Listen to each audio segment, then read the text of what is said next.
Welcome back to our channel. आज हम start करते हैं स्पेशल फॉर्मूला रिवीजन और इलेक्ट्रोस्टैटिक्स से स्टार्ट करते हैं। सबसे पहले फॉर्मूला है कूलम्स लॉ।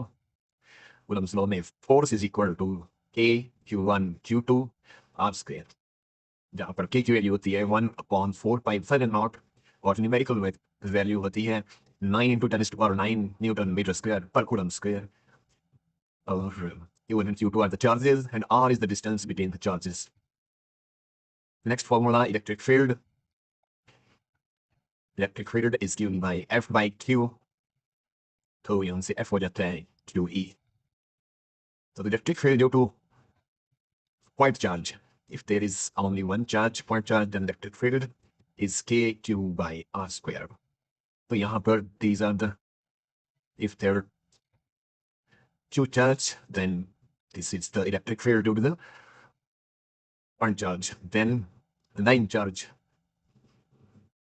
तो यहाँ पर this is a line segment with linear charge density lambda. Theta1 and theta2 are the angles at the point where you want to find the electric field. So it has a perpendicular component, it has a parallel component. तो ये दोनों components जो हैं वो electric field के आप यहाँ पर ये perpendicular component के lambda over d into sin theta1 sin theta2. तो ये है parallel component के lambda by d cos theta2 cos theta1, जहाँ पर ये angles आपने याद रखने हैं कि these are the angles. This is the point where you want to find the electric field and this is your linear element, length element, या line charge जिसे आप कह सकते हैं, जिसकी linear charge density लैम्डा है और चार्ज डेंसिटी होती है चार्ज पर यूनिट लेंथ। चलिए, ड्यू टू एन आर्क, अगर वो आर्क के शेप में है और यहाँ पर आप इलेक्ट्रिक फील्ड फाइंड आउट करना चाहते हैं तो ये एंगल सेम होंगे। तो इलेक्ट्रिक फील्ड इस पॉइंट के ऊपर हो जाएगा 2k lambda by r. r is the radius of this arc into the sine theta.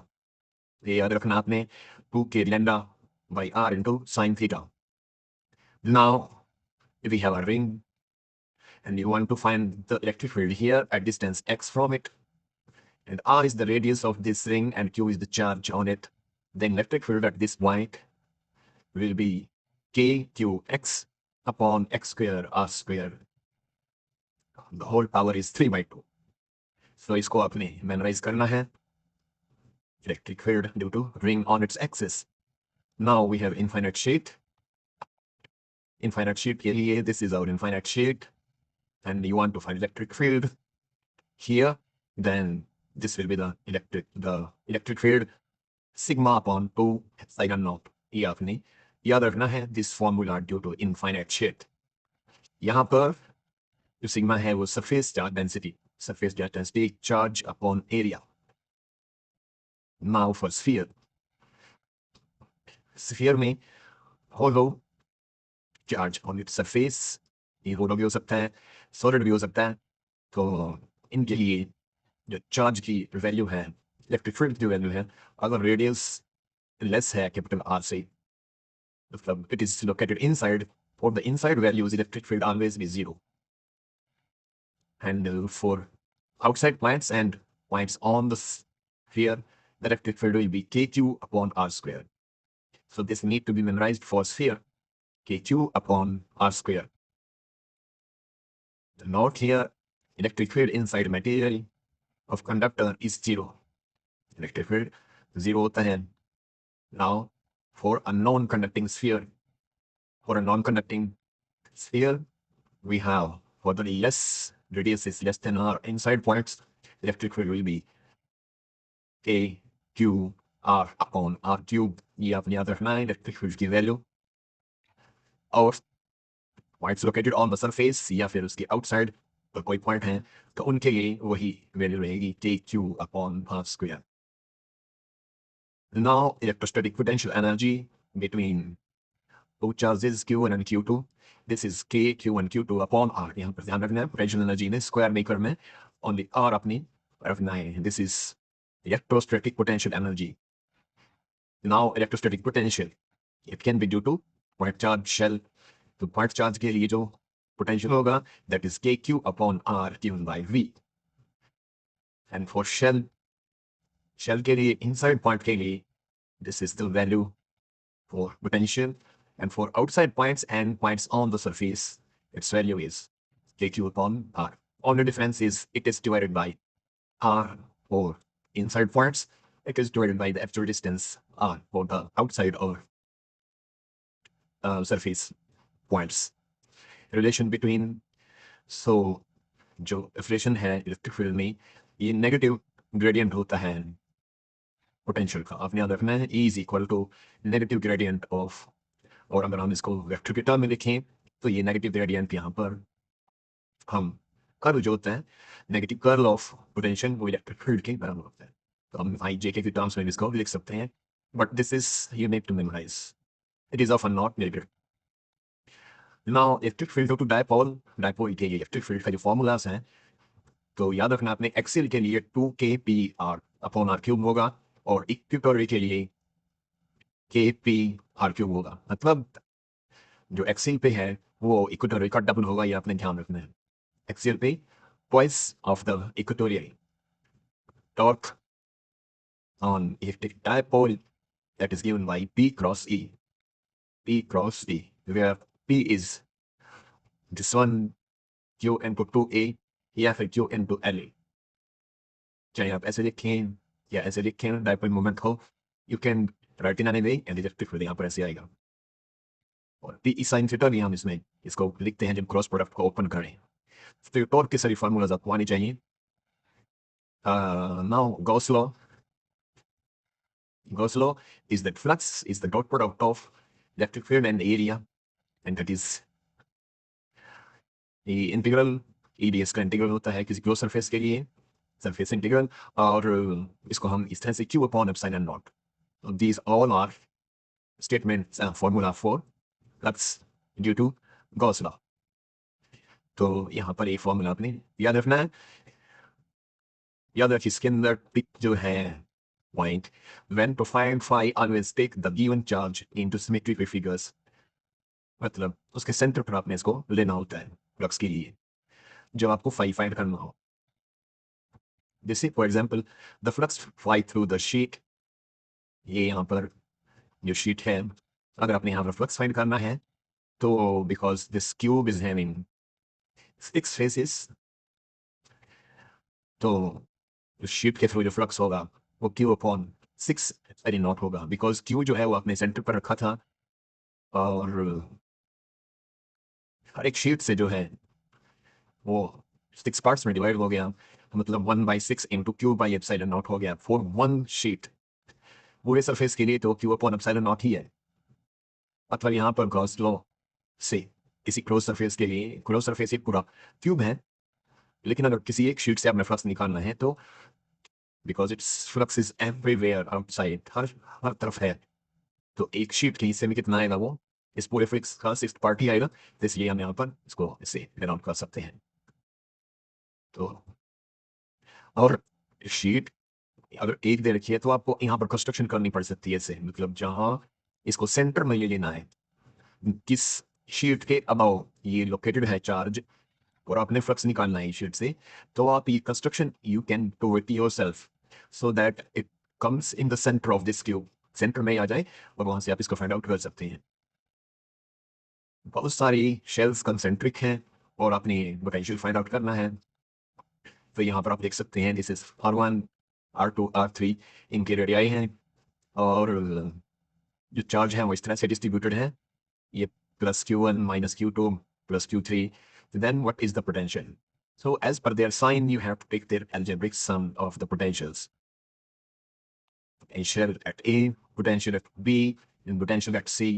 You can see this. When a shell is earth, its potential becomes zero. किसी shell को अगर अर्थ कर दिया जाए तो उसका पोटेंशियल जीरो हो जाएगा। When two shells are connected there, potential becomes equal। और जब हम दो सेल्स को कनेक्ट कर दें तो उनका पोटेंशियल इक्वल हो जाता है। Now capacitors, capacitance होता है C equal to Q by V, and किसी spherical कंडक्टर के लिए उसकी कैपेसिटेंस फाइंड आउट करनी है तो याद रखना आपने 4 pi epsilon naught R। Energy stored in a capacitor is given by U half CV square, which is equal to Q square by 2C। तो ये एनर्जी का फॉर्मूला आपने याद रखना है। पैरेलल प्लेट कैपेसिटर, दोनों का एरिया क्रॉस सेक्शन प्लेट्स का ए है, दोनों के बीच में सेपरेशन डी है, तो ये होती है आपकी capacity C equal to epsilon not A by D। If you are combining the capacitors then series में आपने इफेक्टिव कैपेसिटेंस इक्विवेलेंट कैपेसिटेंस निकालनी है, तो इस तरह से आप लेंगे, और पैरेलल में अगर है तो इस तरह से लेंगे। और यहाँ पे याद रखना है कि ये बिल्कुल रेजिस्टेंसेस के बिल्कुल अपोजिट है, वहाँ पर सीरीज में जस्ट ऐड करते हैं और पैरेलल में हम इस तरह से रेजिस्टेंस भी लेते हैं, यहाँ पर इसका रिवर्स है। Now, this is not relevant at this point. We will take up the important ones only. Yes, यहाँ पर देख लीजिए, अगर दो कैपेसिटर इस तरह से कनेक्टेड हैं, एक पर पोटेंशियल V1 है, दूसरे पे V2 है, अगर उनको इस तरह से पैरेलल में कनेक्ट किया जाए तो इफेक्टिव पोटेंशियल जो है, this is the effective potential into to this combination, and energy जो है लॉस H, उसको हम इस तरह से इस फॉर्मूले से फाइंड आउट कर सकते हैं, C1C2 V1 minus V2 whole square to C1C2. This is the energy loss due to this parallel combination, and this is net potential due to this parallel combination. Now, if you are filling the gap, these are the plates, and you are putting this dielectric in between of dielectric constant K, then capacity becomes C equal to K into epsilon naught A by D. That is increases by a factor of K. K से increase हो जाती है capacity, और अगर partially filled है, यहाँ पर देख सकते हैं कि जो डायलेक्ट्रिक है उसमें यहाँ पर स्पेस बच गया है, पूरी तरह से फिल नहीं हुआ है, और बी सेपरेशन थी, और थिकनेस जो थी आपके डायलेक्ट्रिक की पी है, तो फॉर्मूला आ जाएगा A epsilon not divided by B minus T plus T by K. याद रखना आपने फॉर्मूला डायलेक्ट्रिक जहाँ पर पार्शियली फिल्ड हो, और अगर यहाँ पर डायलेक्ट्रिक सारे डायलेक्ट्रिक हैं, इस तरह से प्लेट्स थी, एक डायलेक्ट्रिक कांस्टेंट K1 वाला इस तरह से प्लेस है, और K2 K3 इस तरह से प्लेस है, तो that is equivalent to this one, कि यहाँ पर एक्चुअल में एक कैपेसिटर ऐसे हो गया और एक कैपेसिटर इस तरह से हो गया, मतलब effectively this combination is equal to this one. और यहाँ पर अगर आपने ये कैपेसिटेंस निकालनी हो तो आप इंडिविजुअल कैपेसिटेंस निकाल सकते हैं, because you are given with this, यहाँ पर दे रखा है, सबके डायरेक्ट कॉन्स्टेंट्स दे रखे हैं, तो you can find it out. इस कॉम्बिनेशन में देखिए कि अगर हम यहाँ पर दो कैपेसिटर्स अटैच हैं, वी पोटेंशियल, और स्विच को अगर क्लोज किया जाए तो because they are in parallel, so you can simply add C plus C, तो ये 2C हो गया, और चार्ज हर एक कैपेसिटर पे CV हो जाएगा। एनर्जी स्टोर जो होती है हाफ CV स्क्वायर, और इक्विवेलेंट कैपेसिटेंस जो 2C था, तो इक्विवेलेंट जो एनर्जी होगी वो CV स्क्वायर हो जाएगी अगर हम इस तरह से पैरेलल में कैपेसिटर्स को ज्वाइन कर दें। और यहाँ पर आप देखिए, अगर डायरेक्ट्रिक कांस्टेंट फॉर एग्जांपल 5 है, तो कैपेसिटी जो है 5 गुना यहाँ पर हो जाती है। और जो हमारा केस था जिसको हम डिस्कस कर रहे हैं, तो एनर्जी जो है half CV square into Q square by 2C dash हो जाएगी, और यहाँ से आप C डैश की वैल्यू पुट कर सकते हैं 5C, और Q है आपका CV, और C डैश है 5C, तो इसको जब सॉल्व करेंगे तो हमारे पास एनर्जी जो है E2 की वैल्यू आ जाएगी, और एनर्जी का रेशो निकालें तो E1 और E2 5/13 हो जाता है। तो दैट सिंपली मीन्स कि energy with energy with dielectric and energy without dielectric mean that is the ratio. Now current electricity, current density जो होती है JI/A, current is given by NVDEA. It's a very important formula. So this is number of electrons per unit volume, drift velocity, charge on electron, A is the area of cross section. That is the formula for current in terms of drift velocity. Drift velocity is given by E tau by M. The important formula आपने याद रखना है VD के लिए. Mobility is given by VD by E. This is mobility, and where E is V by L. या V by dB कहते हैं इसको. This is the resistance with the alpha coefficient, thermal coefficient. तो आप देखिए कि अगर coefficient of thermal expansion यहाँ पर अल्फा हो और टेम्परेचर में जो चेंज है वो डेल्टा T हो, तो रेजिस्टेंस हमारा क्या हो जाएगा, that R naught is the original resistance at 0 degree Celsius, with alpha is a constant change in temperature, so this is your new resistance. तो आप ये फॉर्मूला लर्न करना आपने कि effect of temperature on resistance, कि how much the resistance will be on increase of temperature. So इसके लिए हमें अल्फा की रिक्वायरमेंट होगी. This is the relation between resistivity and resistance. तो R rho L by A. Rho is your resistivity and rho is also given by M and E. और यहाँ पर जो है हम रेजिस्टिविटी इन टर्म्स में भी डिफाइन करते हैं. Resistivity doesn't depend on dimensions of wire. Resistivity dimension पर डिपेंड नहीं करती है. हीट की वैल्यू होती है power into time. Power is V I into time. Kirchhoff's voltage law या जो लूप लॉ है, इसको अपने अप्लाई करना होता है. तो ये बहुत सारे ऐसे सर्किट्स जो हैं, इनको आप ट्रेस करके सिग्मा आई आर जो है वो 0 होता है. तो कोई भी आर्बिट्ररी आप लूप को सिलेक्ट कर लेते हैं और उसको ट्रेस करते हैं. और यहाँ पर आप देखिए, जैसे ये एक लूप में इसको सिर्फ रूल को अप्लाई किया गया है. तो ये आप देखिए, यहाँ पर इस रूट में हमने इसको अप्लाई किया है. तो 21 वोल्ट 21 पे ये आ गया आपका, और फिर 5 यहाँ पर आ गया, फिर ये 6 यहाँ पर आ गया. और यहाँ 6 में जो है करंट है वो I1 प्लस I2 है. और नेक्स्ट जो है ये आपका यहाँ पर I1 इंटू 1 है. तो बस देखिए, हमें सिग्मा आई आर याद रखना. सिग्मा आई आर मतलब sum of I Rs equal to 0. और जो वोल्टेज होती है वो तो आई आर ही होती है, क्योंकि V equal to I R होता है. तो वोल्टेज में कुछ मल्टीप्लाई करने की जरूरत नहीं होती. जहाँ वोल्टेज की टर्म आएगी उसको हम एज इट इज लिख देंगे 21. और जहाँ रेजिस्टेंस आएगा तो आपको फाइंड आउट करना पड़ेगा रेजिस्टेंस के साथ साथ इसमें करंट कितना है. जैसे हमने यहाँ लिखा है 5I1 और यहाँ पर लिखा है 6 के साथ I1 प्लस I2, क्योंकि इस ब्रांच में जो करंट है वो I1 प्लस I2 है. और यहाँ पर I1 करंट था और रेजिस्टेंस है 1. एक्चुअली ये I1 इंटू 1 है. तो ये सभी को हम अलजेब्रिक सम ले लेते हैं. और जहाँ तक साइन की बात है, तो साइन कन्वेंशन जो है जो हमने अडॉप्ट की है, हम करंट की डायरेक्शन में हम पॉजिटिव ले रहे हैं और अपोजिट तो जो है हम नेगेटिव लेते हैं. हम बैटरी को जंप करते हैं पॉजिटिव टू नेगेटिव की तरफ, तो हम पॉजिटिव लेते हैं, और नेगेटिव टू पॉजिटिव की तरफ जंप करते हैं तो हम नेगेटिव लेते हैं. And some authors and some teachers do the opposite also, तो इसका उल्टा भी लेते हैं. तो but the final result will not alter whichever way you take, but you have to trace the loop clockwise or anti-clockwise. तो यहाँ से आप इसको प्रैक्टिस कर सकते हैं. इसका क्वेश्चन जो है डेफिनेटली एग्जाम में आता है. और इस तरह की कॉम्बिनेशन पे कई बार क्वेश्चन आता है कि आप इसका निकालिए इफेक्टिव रेजिस्टेंस या इक्विवेलेंट रेजिस्टेंस. तो इसमें आपने देख लेना है कि जो एंड टू एंड कनेक्शंस है, जैसे ये और ये, इसमें इसमें और इसमें कोई डिफरेंस नहीं, because see that this end is connected to this end. और यहाँ भी आप देखिए, ये यहाँ इस एंड से, तो एंड टू एंड को टच करेंगे तो सीधी स्ट्रेट वायर बन जाती है. ये आपने याद रखना है. लेकिन अगर देखो, ये एंड और इस एंड से नेक्स्ट एंड, तो ये आपकी सीरीज बनती जाएगी. लेकिन यहाँ पर देखो आप, ये यहाँ और इन दोनों को मिला के ये स्ट्रेट वायर नहीं बनेगी, क्योंकि ये इसका एंड इसके एक्सट्रीम एंड से, इसका एंड इसके एक्सट्रीम एंड से, तो ये पैरेलल बन जाते हैं.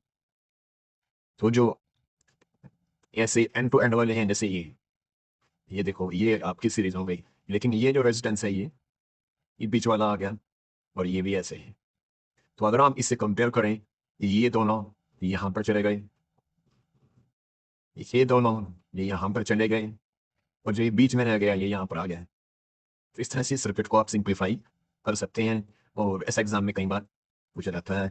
न्यूट्रल से रिलेटेड क्वेश्चन नहीं आएंगे वैसे, it is out of syllabus now, तो ये not discuss. However Wheatstone bridge को हमने पढ़ रखा है, जहाँ पर नॉन रेजिस्टेंस को फाइंड आउट करना हमने सिखाया आपको. अगर आपने देखना है तो यहाँ पर आप इस फॉर्मूले को देख सकते हैं. Now magnetic effect of current एक बार देख लो. और मैग्नेटिक इफेक्ट ऑफ करंट, इससे रिलेटेड फॉर्मूलाज कौन कौन से हैं. सबसे पहले magnetic force on moving charge. कोई चार्ज मूव कर रहा है तो उस पर जो मैग्नेटिक फोर्स है वो कितना होगा.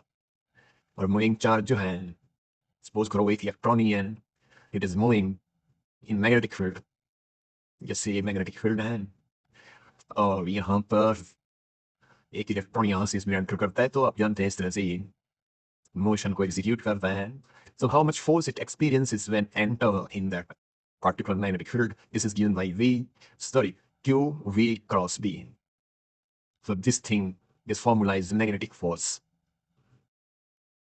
And path of the charged particle in magnetic field V, when particle of speed V enters in B with angle some theta, with किसी angle theta पे enter करता है, तो अगर थीटा हुआ 90 डिग्री, तो जो रेडियस बनेगा उस पाथ का वो होगा mv/qb. आपने याद रखना है इस फॉर्मूले को. When a charged particle enters the field at 90 degree, तो जो वो पाथ एग्जीक्यूट करेगा उसका जो रेडियस होगा that is given by this magnetic field path executed, and the radius of this is given by this one.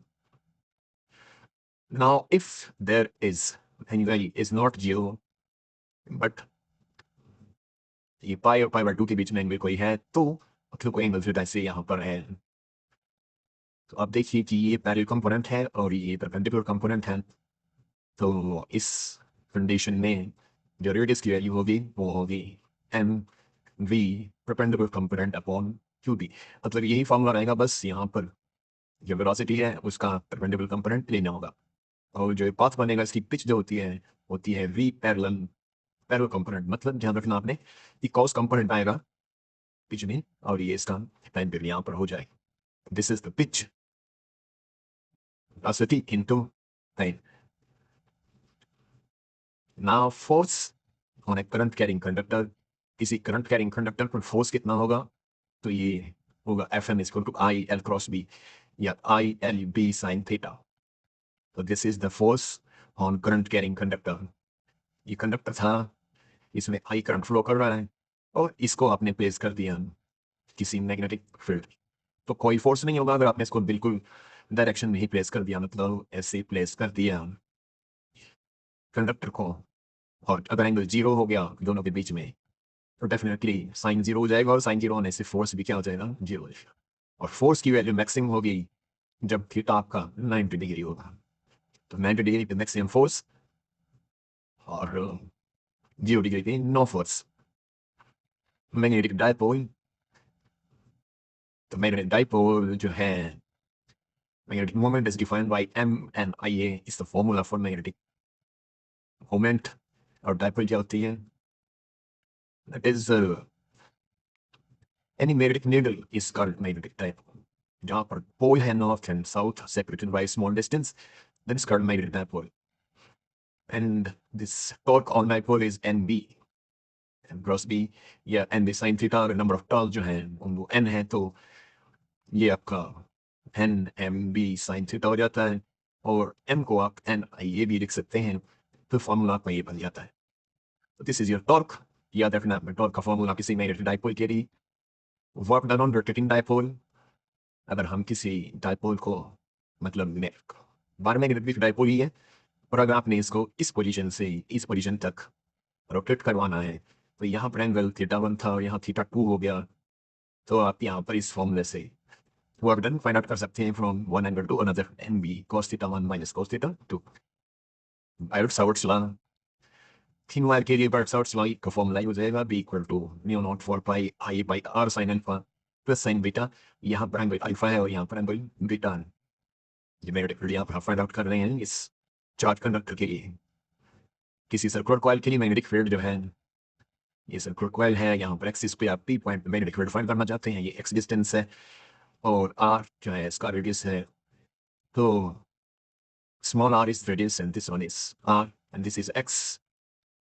So this is the magnetic field due to the circular coil. If n are the number of turns here, B due to the arc. If there is arc and you want to find a magnetic field, then you have to take this formula mu naught 4 pi I by R into theta. तो इस arc का जो angle है वो यहाँ पर लेंगे आप और magnetic field find out कर लेंगे. You have a solenoid and magnetic field at the center is given by mu naught Ni. Very important formula used in many numericals. And if you want to find the magnetic field at one of its ends, then you have to divide this by 2. 2 से divide कर देना अगर आपने किसी and पर निकालना है तो। जहाँ पर n है capital N by n, number of turns per unit length, n is total number of turns. B due to current carrying wire for r greater than or equal to r, you have the line integral of magnetic field as mu naught I, and यहाँ पर ये जो है L को integrate करेंगे तो L बन जाएगा B L mu not I, जहाँ पर L की वैल्यू है वो 2 पाई आर होती है क्योंकि वो circumference है तो सर्कल की। Now for r less than r inside parts के लिए तो रेशियो ये हम एरियाज का ले लेंगे, यहाँ पर इनर रेडियस यहाँ पर आउटर रेडियस, और इन दोनों का रेशियो जो है इस तरह से ले सकते हैं, और यहाँ से हम बी एल जो हमने यहाँ पर फाइंड आउट किया था यहाँ से ले सकते हैं। Force between two lines, ये 2 लाइन्स हैं, इनमें करंट I1 और I2 है। करंट इस तरह से है I1 here I2 here, बीच में सेपरेशन R है, तो ये फोर्स हो जाएगा mu naught upon 4 pi 2 I1 I2 upon R into L. So this is the formula to find force between two parallel lines. 1 Tesla is always equal to 10 to the power 4 Gauss, and mu naught is equal to 4 pi into 10 to the power minus 7. So these values you need to memorize. For a galvanometer, the relation between K, theta, B, I, and A. What are these? These magnetic field. I is the current and number of turns. A is the area of cross section of the coil. K is the spring constant. Theta is the deflection. So all you need to know for a galvanometer, current sensitivity is given by theta by I. This is current sensitivity. So ये हमने theory में पढ़ लिया है कैसे हम convert करेंगे. So you can see in my videos where I explained how to convert these galvanometer and ammeters. Now magnetism. Important formulas of magnetism are, सबसे पहले magnetic intensity B by mu अपने याद रखना है. Magnetic susceptibility mu equal to mu naught 1 plus xi. Classification कैसे करेंगे हम, diamagnetic कौन से होंगे जहाँ पर xi की value less than equal to 0 हो but greater than equal to -1 हो। तो xi की वैल्यू अगर ये है repelled by a magnet they are called diamagnetic. और ये डायग्राम आपने डायमैग्नेटिक कैसे बनाना है।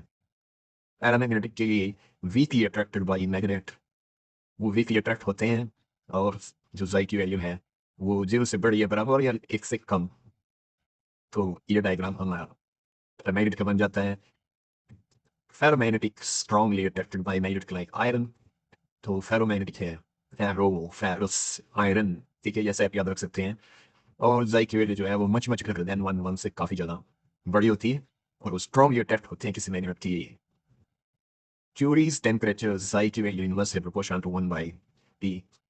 और पैरामैग्नेटिक के लिए चलिए अब हम चलते हैं EMI induction. Flux is given by B dot A B cos theta. Flux is going by negative. The rate of change of flux with respect to time. For n number of turns, we will multiply by n also. Lenz's law. Direction of induced current will be such that its effect will oppose the change in flux. जो कि हम theory में discuss कर लिया detail में। Induce current की direction जो है इस तरह से होगी कि उसका इफेक्ट उसके फ्लक्स के चेंज को अपोज करेगा, इंक्रीज को अपोज करेगा, डिक्रीज को अपोज करेगा। तो that is Lenz's law. Motional EMF, अगर हम किसी ऐसे कंडक्टर को, जैसा कि मैं हाईलाइट कर रहा हूँ, आप यहाँ मैग्नेटिक फील्ड में ये आउट ऑफ द पेपर कोई फील्ड है, इसमें इसको इस तरह से मूव करवाएं इस डायरेक्शन में इस कंडक्टर को, तो इट विल एक्सपीरियंस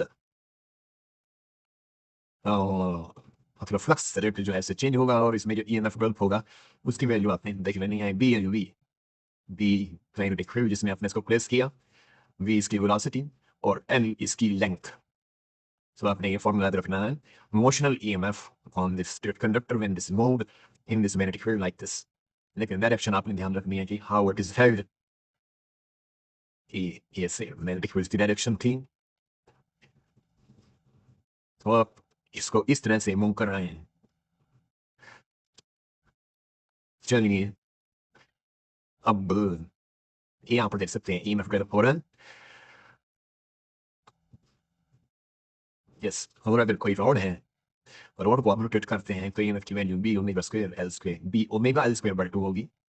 जहाँ पर ओमेगा उसकी अंदर वेलोसिटी होगी, एल उसकी लेंथ होगी, बी मैग्नेटिक फील्ड होगा divide by 2, that is EMF 12 in a rod.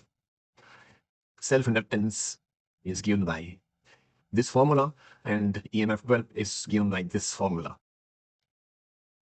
तो ये में ही yes, चलिए energy stored half Li square in inductor, inductor में एनर्जी स्टोर ये है.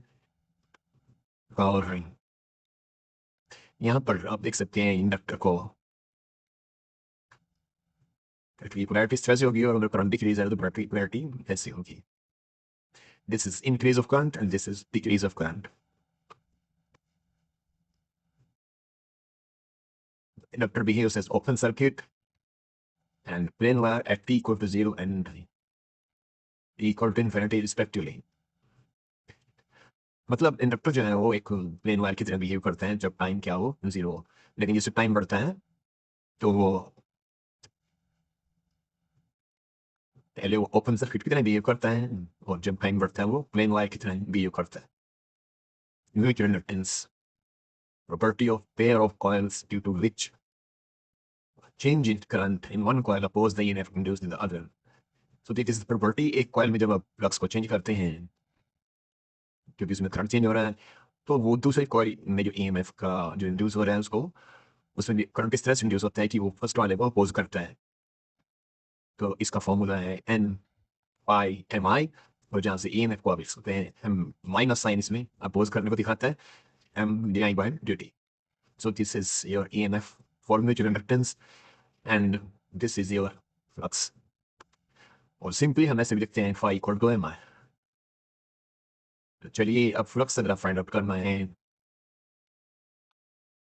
तो इस तरह से आप फाइंड आउट कर सकते हैं. इंडक्टर्स को अगर कंबाइन करें तो सीरीज में और पैरेलल में इस तरह से.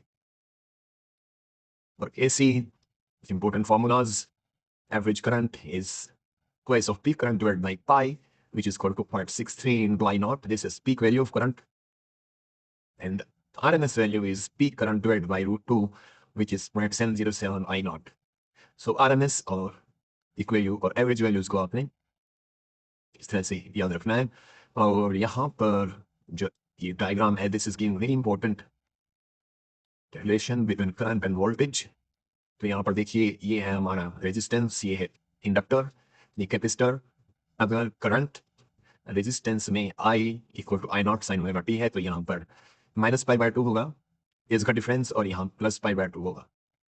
याद रखना आपने with reference to resistance. Resistance में minus for inductor and capacitor में plus. But condition is that this should be the relation for current in resistance.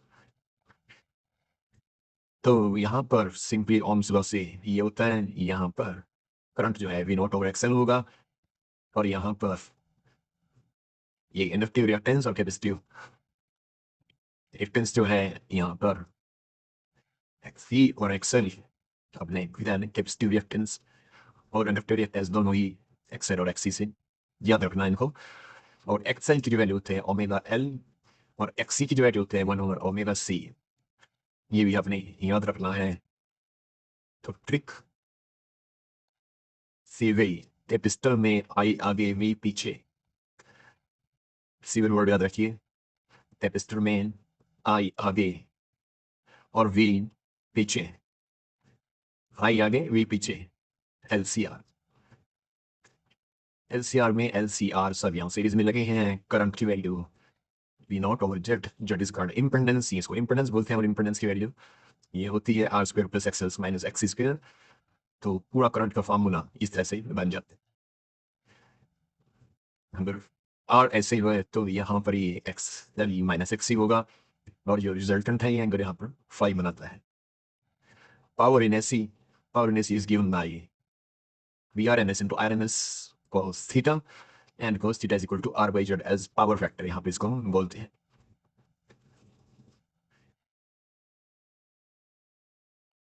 हमें ध्यान रखना है अपने क्वेश्चन में अगर कुछ मेंशन नहीं है कि वो RMS है, पीक है, तो आपने सप्लाई को RMS ले लेना है. एट रेजोनेंस पे XC और XL सेम होते हैं और ओमेगा एल तब 1/ओमेगा सी की इक्वल हो जाएगा और यहाँ से ओमेगा आपका 1/√LC हो जाता है।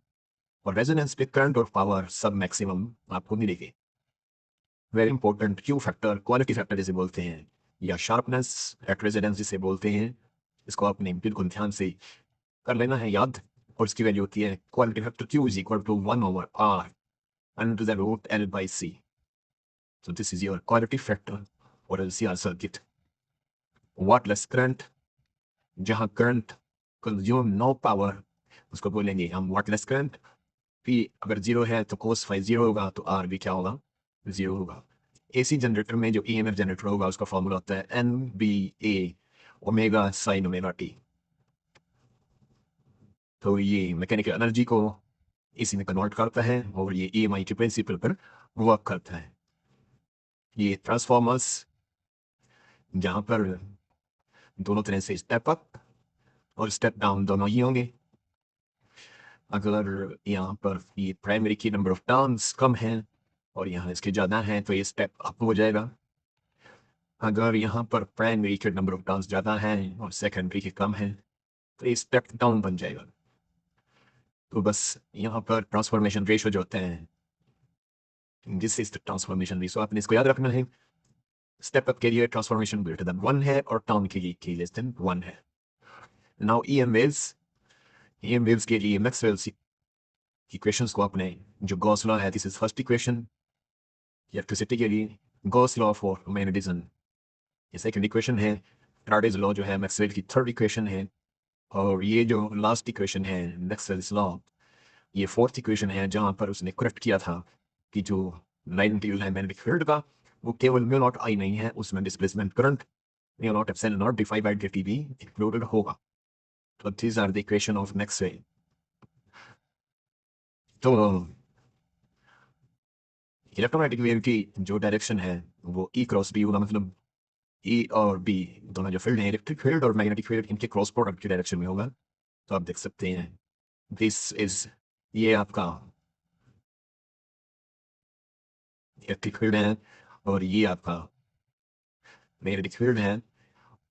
तो जिस जिस प्लेन में दोनों हैं, इस प्लेन के परपेंडिकुलर ये डायरेक्शन जो है मैग्नेटिक फील्ड की होगी। ठीक है, तो K is given by 2 pi by m ना, or omega is given by 2 pi by t. Speed of light is given by omega by k, that is given by a naught by b naught, and that is given by 1 by under the root mu naught epsilon naught.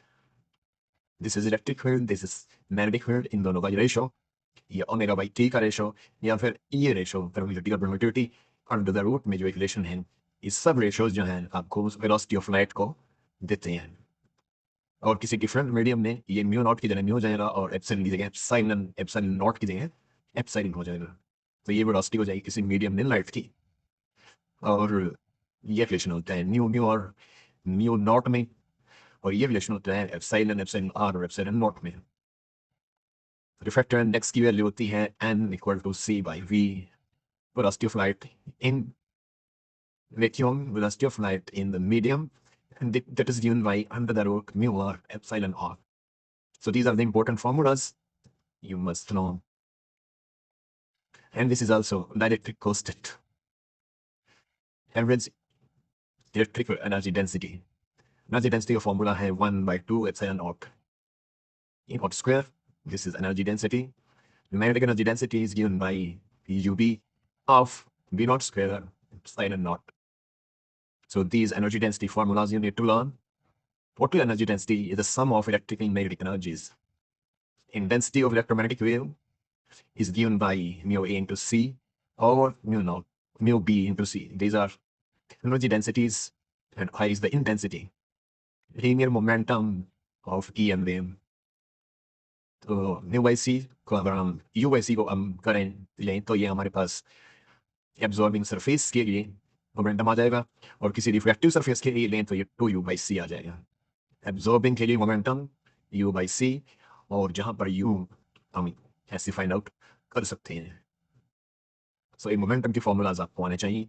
Direction of wave, तो अगर हमें general formula लिखना है electric field के लिए तो हम ऐसे लिख सकते हैं E equal to E not sine kz minus omega t into I.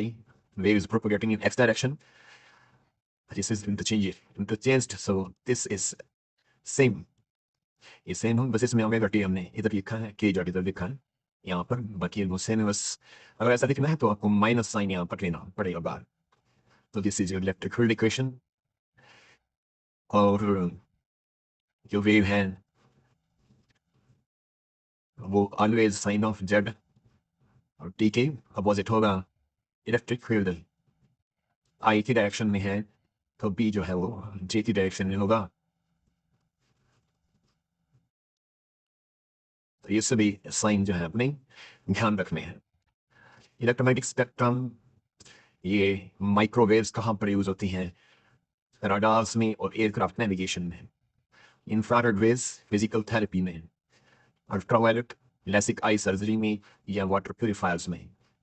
X ray and gamma rays treatment of cancer में। तो यहाँ पर इनको लिस्ट किया गया है, ये आप देख सकते हैं। रेडियो वेव्स की वेवलेंथ, माइक्रोवेव्स की, इंफ्रारेड की, लाइट की, अल्ट्रावायलेट की, एक्सरेज की, गामा रेज की। प्रोडक्शन कैसे होती है? Rapid acceleration and deceleration of electron in carriers, klystron valve, magnetic valve से माइक्रोवेव्स, मैग्नेट्रॉन वाल्व, जो हमारे माइक्रोवेव्स में होते हैं मैग्नेट्रॉन, वहाँ से जनरेट होती हैं। ये वाइब्रेशन एटम और मॉलिक्यूल की, उनसे जनरेट होती हैं। Light, electron in atoms and light when they move from one energy level to lower energy level, तो ये लाइट वहाँ से जनरेट होती है। Ultraviolet inertial electrons in atom moving from one energy level to lower energy level. X-ray कैसे generate होती है? X-ray tube और inertial electrons से जनरेट होती हैं। और gamma rays radioactive decay से ही जनरेट होती हैं ऑफ न्यूक्लियस। तो यहाँ पर इस स्ट्रिप में आप ये जो रेंज है डी वेवलेंथ की यहाँ पर देख सकते हैं। अब तो रे ऑप्टिक्स में जो फॉर्मूलाज हैं इंपॉर्टेंट, वो है mirror formula 1/f = 1/v + 1/u. Magnification is given by hi or h naught, which is given by -3/u, जहाँ पर आप जानते हैं v है डिस्टेंस ऑफ इमेज, u है distance of object, f is the focal length, hi is the height of image, height of object. Reflection में Snell's law जो है देखिए, यहाँ से इस तरह से रिफ्लेक्शन हुई। यहाँ पर मीडियम n1 है, रिफ्लेक्टर इंडेक्स यहाँ n2 है, ये n3 है। Then how they are related? तो n1 by n2 is equal to sin theta 2 by sin theta 1 यहाँ पर रहेगा, ये आपने ध्यान रखना है। यानी कि n1 sin theta 1 = n2 sin theta 2 आप लिख सकते हैं। विद क्विक रेफरेंस के लिए आप ऐसा डायग्राम मान लो एग्जाम में भी आप रफ में बना सकते हैं। ऐसे देखिए 1 1 2 3 एंड यहाँ थीटा 1 थीटा 2 थीटा 3 इस तरह से आप बना सकते हैं। और बस इनको ऐसी सीरीज में लिखने हैं 1 1 2 2 3 3। तो आप इससे कोई भी रिफ्रैक्टर इंडेक्स या साइन का रिलेशन फाइंड आउट कर सकते हैं। तो क्रिटिकल एंगल यहीं से आप फाइंड आउट हो जाएगा कि minimum angle of incidence for which angle of reflection becomes 90 डिग्री। So this is the definition of critical angle. Reflection at the curved surface के लिए रिफ्लेक्शन है, यहाँ पर n1 मीडियम है, ये n2 मीडियम है। ऑब्जेक्ट की प्लेसमेंट यहाँ u है और इमेज जो है यहाँ पर कहीं बनी है, r जो है रेडियस ऑफ कर्वेचर है। Then this is the relation between refractive indexes v u and r। याद रखना है आपने n2/v, मतलब इसको इसी से डिवाइड करना, n2/v n1/u equal to difference of this divided by this. याद रखने का तरीका है कि आप किस तरह से इसको माइंड मैप इसका बनाएंगे। this one take a negative here, and taking difference of these divided by this r. Apparent depth का फॉर्मूला ये डेप्थ थी और हमें लग रहा है कि यहाँ पर आ गया है, तो ये apparent depth over D dash जो जिस मीडियम में प्लेस किया गया ऑब्जेक्ट उसका रिफ्रैक्टिव इंडेक्स n1 है और जहाँ से ऑब्जर्व कर रहे हैं वो n2 है। और एक थर्ड मीडियम यहाँ पर एक और भी है, सपोज कीजिए, जिसका जो the outside of this system जो है उसका इंडेक्स n है। तो ये अपरेंट डेप्थ जो है आपकी इस फॉर्मूले से गिवन बाय होगी n d1/n1 d2/n2। और अगर जहाँ से ऑब्जर्व कर रहे हैं ये है ही नहीं, तो आप इस चीज़ को एलिमिनेट M2 को एलिमिनेट कर देंगे तो आपके पास इतना ही बचेगा। तो you can use it to find a band depth. Shifting due to slab, there are two slabs placed like this with these are the refractive index and this is the refractive index here. ये thickness है इनकी, तो यहाँ पर जो shift है that is given by this one. Lens, this is lens maker formula, important formula is given by 1 by f and 2 by n1 minus f1 and 1 by r1 minus 1 by r. तो ये कोई lens है, इस lens में ये वाला जो radius of curvature है ये R1 है और जो ये वाला सरफेस है इसका रेडियस ऑफ कर्वेचर R2 है। जो लेंस से बाहर, क्योंकि वो ग्लास से बना है, इसका रिफ्रैक्टिव इंडेक्स N2 है और जो आउटसाइड इसके ग्लास के बाहर जो मीडियम है उसका रिफ्रैक्टिव इंडेक्स N1 है। तो in that case you divide the lens का आपने ऊपर रखना है, मीडियम से डिवाइड करना है और -1 यहाँ पर ले जाना है जब आप 1 बाई एफ को निकालोगे और रेडियस ऑफ कर्वेचर 1 की पहले और 2 की बाद में इस तरह से आप ही कहना है। बस यहाँ पर ये मिस्टेक आपने नहीं करनी है कि लेंस का रिफ्रैक्टिव इंडेक्स यहाँ पर न्यूमरेटर में आएगा, न्यूमरेटर में आउटसाइड जो मीडियम है उसका that will be equal to this one. Lens इसको अगर हम कंबाइन करें तो पावर ऐसे कंबाइन हो जाती है, this is given by this one, इन्हें कंबाइन कर दिया हमने। Lens displacement method, this lens here is displaced to this position. If this was the distance d, then focal length will be given by this formula. This is minimum deviation formula, lambda mean matlab number of minimum deviation is given by this one, sine delta m plus a by 2 divided by sine a by 2, where a is the angle of prism, the angle of prism है, and this is the refractive index of the prism and this is the refractive index of the outside medium, and this minimum deviation जो angle है ये इस ratio के equal भी है जो NP/NS होगा। वेव ऑप्टिक्स का जो फॉर्मूले हैं, सबसे पहले path difference, this is equal to 2 pi by lambda into delta X. तो पाथ डिफरेंस को फेज डिफरेंस के साथ लिंक करने वाला फॉर्मूला है। अगर आपके पास पाथ डिफरेंस डेल्टा एक्स हो तो आप 2 पाई बाय लैम्डा से मल्टीप्लाई करके इसको फेज डिफरेंस में कन्वर्ट कर सकते हैं। इंटरफेरेंस मतलब यंगस्टर्स एक्सपेरिमेंट जो है वहां से आप देख सकते हैं कि कंस्ट्रक्टिव इंटरफेरेंस में जो फेज डिफरेंस होगा वो 2n पाई होगा और डिस्ट्रक्टिव इंटरफेरेंस के लिए 2n-1 इंटू पाई होगा फेज का डिफरेंस। और this is maximum intensity I1 और I2 का रूट में लेके स्क्वायर कर देना है और मिनिमम के लिए इन दोनों को रूट में लेके स्क्वायर कर देना है, बट माइनस साइन यहाँ पर मिनिमम के लिए ना और प्लस साइन जो है मैक्सिमम के लिए ना। और जहाँ तक बात y की है, ये formula is given by y equal to n d lambda by d।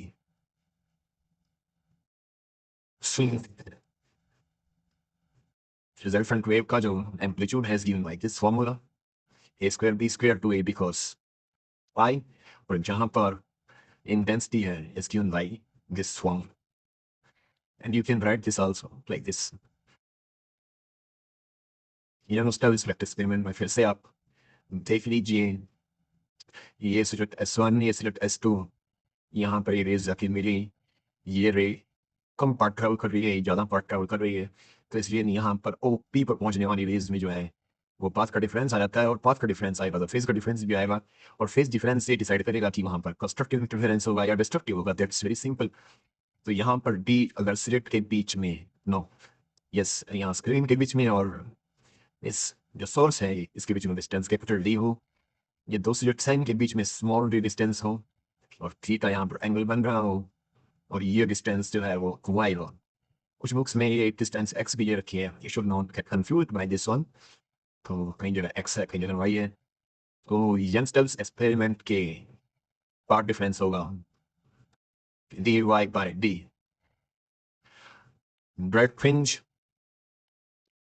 जो है सेंटर फ्रिंज से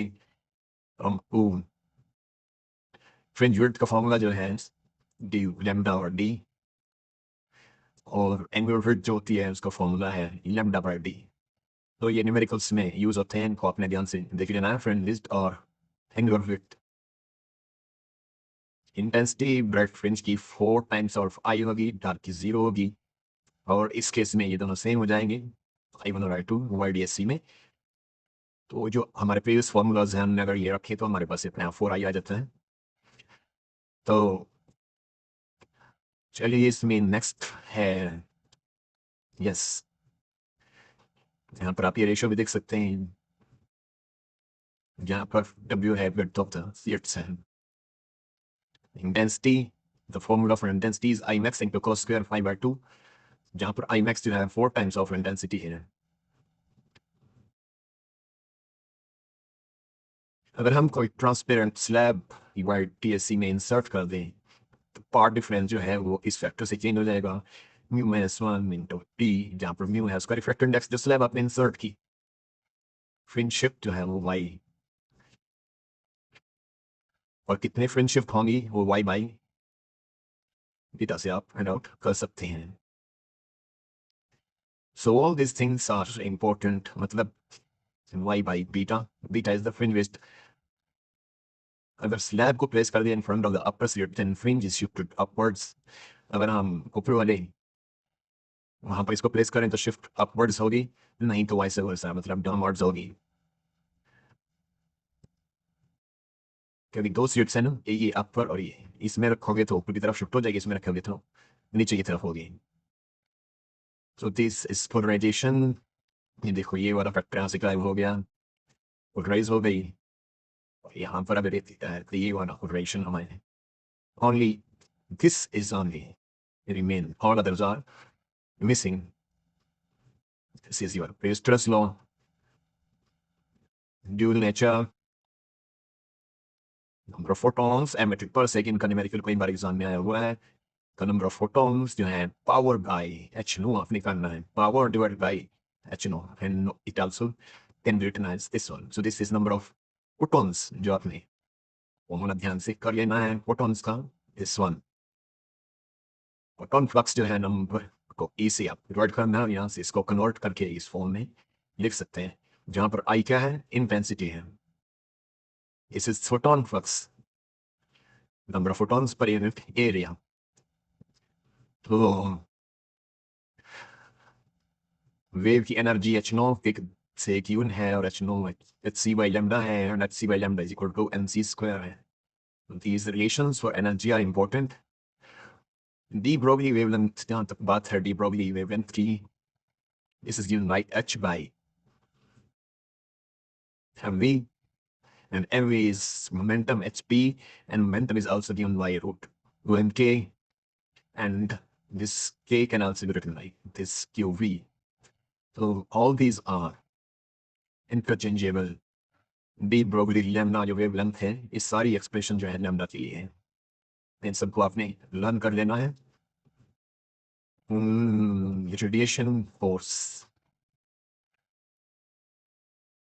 ये आप जो है कौन किसका कितना टाइम सही है आपने देख लेना है। चार्ज माइनस मास 0, न्यूट्रॉन पे चार्ज 0, मास 1, प्रोटॉन पे चार्ज चार्ज इसका डबल है, इसका 4 टाइम पार्टिकल पर। This is a quick comparison. Radiation force, so radiation is falling on this surface and they are causing pressure over it, and this radiation force over F को निकालना है तो P by C से हम निकाल सकते हैं, जहां पर P पावर है, this is radiation force। और रेडिएशन प्रेशर निकालना हो तो हम इस फोर्स को एरिया से डिवाइड करके रेडिएशन प्रेशर भी निकाल सकते हैं। Oh Einstein's quadratic equation, famous equation, जिसमें कि उन्होंने कहा था इकाइनेटिक एनर्जी जो है वो E माइनस आई होगी। या हम यूँ कह सकते हैं कि जो मेटल सरफेस है जो एनर्जीज के ऊपर फॉल होती है, कुछ पार्ट जो है इसको एमिट करने में यूज हो जाता है, और कुछ जो है इनकी एनर्जी में ट्रांसफर हो जाता है। मतलब part of energy, some part of energy is used up in emitting these electrons from the metal surface. तो जितना उसको निकालने में यूज हो जाता है वो आपकी जो ये रेडिएशन आई एच नो फ्रीक्वेंसी की, ये यहाँ पर यूज अप हो गई, कितनी यूज अप हो गई, ये एच नो नॉट यहाँ पर यूज हो गई। तो जो बची कितनी है फिर, वो बची है आपकी H nu minus H nu not. This is a basic thing you need to learn about Einstein's photoelectric equation. So this is given by this one. तो जो यूज अप हो जाती है इसको हम वर्क फंक्शन बोलते हैं, और जितनी फ्रीक्वेंसी वहाँ पर उस एनर्जी से एसोसिएटेड है, जो यूज अप हो गई, जो निकालने में प्रयोग हो गई, that is called threshold frequency, that is minimum frequency of the incident radiation which can cause this effect. It is called threshold frequency. Work function energy required to eject electrons. This is called work function. Stopping potential is given by EV naught, that is equivalent to K max V naught, E max high or E. Atomic physics, Bose quantization. Bose quantization में आपने जो बताना है कि MVR की value जो है वो nth मल्टीपल है h by 2 2 pi की, मतलब उसका जो एंगुलर मोमेंटम है that is nth multiple of h by 2 pi square. It is called Bohr quantization. Bohr's hydrogen model क्या है, जहां पर रेडियस होगा, this is the formula of Bohr's radius, you need to memorize. Velocity, relation, energy total होगी, this is total energy, magnetic plus potential, and that is given by this important formula, minus 13.6 into z square by n square। और जो emitted radiation है, जब वो D excite होंगे तो उनकी wavelength क्या होगी, that is given by this formula, 1 by lambda और z square 1 by n square. One N N two दोनों का हम यहाँ पर स्क्वायर, यहाँ पर n1 ये एनर्जी लेवल है और ये एनर्जी, तो मतलब 2 से अगर यहाँ पर डी एक्साइट होकर n1 में आता है कोई इलेक्ट्रॉन, तो लैम्डा वेवलेंथ की एनर्जी जो है यहाँ पर एमिट होगी। और जो ये लैम्डा अगर आपने फाइंड आउट करना है, तो this relation can give you this lambda. अगर लैम्डा या यहाँ पर नो वो आस्क किया कि फ्रीक्वेंसी भी पूछेगा, ये तो आप ये भी फॉर्मूला यूज कर सकते हैं आपके लिए, फॉर्मूला इस तरह से यूज कर सकते हैं, this can also give you the same result. So this is your wavelength. No याद रखना आपने टी डायमंड बाबा क्वेश्चन ब्रैकेट और फंड, ये 1 2 3 4 5, 2 is this level and 1 is this level, this is your 2 and this is your 1, so you should say 2 to 1 3 to 1, like this is more appropriate, 3 to 2 4 to 2 5 to 3 5 to 4 to 3 5 to 3 5 to 4 6 to 4 6 to 5 7 to 5, and then these are the names, and energy is given by this formula. You have to divide this value by lambda in nanometers to get energy. A number of emitted is given by this formula. First excited state मतलब होती है second orbital. Ionization energy, minimum energy required to remove the ground state electrons out of the atom, that is called ionization energy, and that is given by this formula, 13.6 z square by n square. तो इस तरह से आप ionization energy को find out कर सकते हैं। Nuclear physics में जो फॉर्मूलाज हैं वो है आपके size of the nucleus, this one, यहाँ पर डेंसिटी क्या है, कांस्टेंट है। Binding energy formula very important, that is given bye this formula, ZP A minus Z into N and EB delta MC square Z MP A minus Z MN and X C square। तो ये जो delta N है mass defect जिसे बोलते हैं, इस पूरी bracket की जो वैल्यू है, this is your mass defect. इसको अपने ध्यान से कर लेना है। और binding energy per nucleon, this is the formula, binding energy per nucleon, Q value, energy released or supplied during fission or fusion, that is called the Q value। ये जो है Q, that is given by this formula। These are the simple and basic formulas all you are required to note down and memorize accordingly। तो इन सबको आपने जो important formulas हैं उनको हमने डिस्कस कर लिया है, और आई होप कि जो है लास्ट मिनट रिवीजन की तरह ये आपके काम आएंगे, और इन फॉर्मूलाज को अगर आपने अप्लाई करना एग्जाम में प्रॉपर तरीके से किया तो you will get very good marks. तो चलिए, होप फॉर द बेस्ट, मिलते हैं हम नेक्स्ट वीडियो में। Thank you.